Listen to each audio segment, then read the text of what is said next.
Hey guys, welcome to the ACT Science overview video. We're going to go ahead and start with timing, cover what's on the test, and then also go into a little bit of strategy. So first things first, we've got some timing. So you're always going to have 35 minutes, 40 questions, and 7 passages. Now this is one of the very few instances in which the ACT is not incredibly straightforward and very, very organized. And that's that you will have anywhere from 5 to 7 questions per passage. So some of them will be a little bit shorter, some of them will be a little bit longer. On average, you're going to have about 6 per passage. And then you're going to have 5 minutes to do each one of these passages, to read it, do all the answers for it, and move on. So the scariest thing about the science test is the timing. And a lot of people really struggle on the timing here because it has the most number of passages of any section on the entire test, and it has the least number of minutes, tied with reading.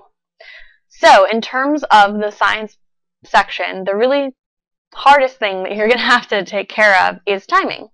So what that means is just be on top of things, make sure you have a watch of some sort, and that you've got a clock, something that you can look at, and make sure that you're really staying on track, and just keep yourself to the 5 minutes per passage. Make sure that you're not sitting there for 8, 9, 10 minutes, because you'll never finish if you let yourself do that.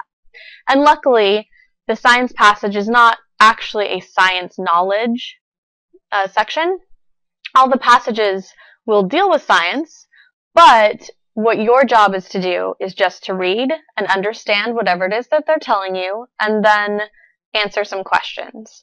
So it's basically a critical reading section with science knowledge instead of humanities, prose, etc.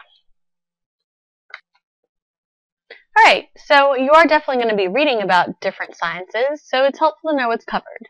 So first thing is you're going to see some bio. So biology is definitely going to be there, as is chem and physics and some earth sciences. So it's all going to be things that you guys have heard of before, that you've had science classes in. It's not going to be anything too crazy complicated. They're not going to put, for instance, string theory on it and then ask you to describe what's going on. And anything that they do cover, they'll have to explain to you in order to ask you questions about it. So there is some definitely basic science knowledge that you need to have, but it's mostly things like, what is the control in an experiment? Why do researchers use controls? How do controlled experiments work? That sort of thing. But it's not going to be anything like, please classify this particular organism into its kingdom, phylum, class, etc. So not anything too specific. This isn't a subject test on biochem, physics, or earth sciences. So the way that they're going to break it up is into 3 different types of passages. And the first one is data representation, which is basically passages that deal with charts and tables, and you're going to have to analyze what's going on. Data representation, you're going to get 3 passages out of your total 7, and 15 questions. So they're pretty important.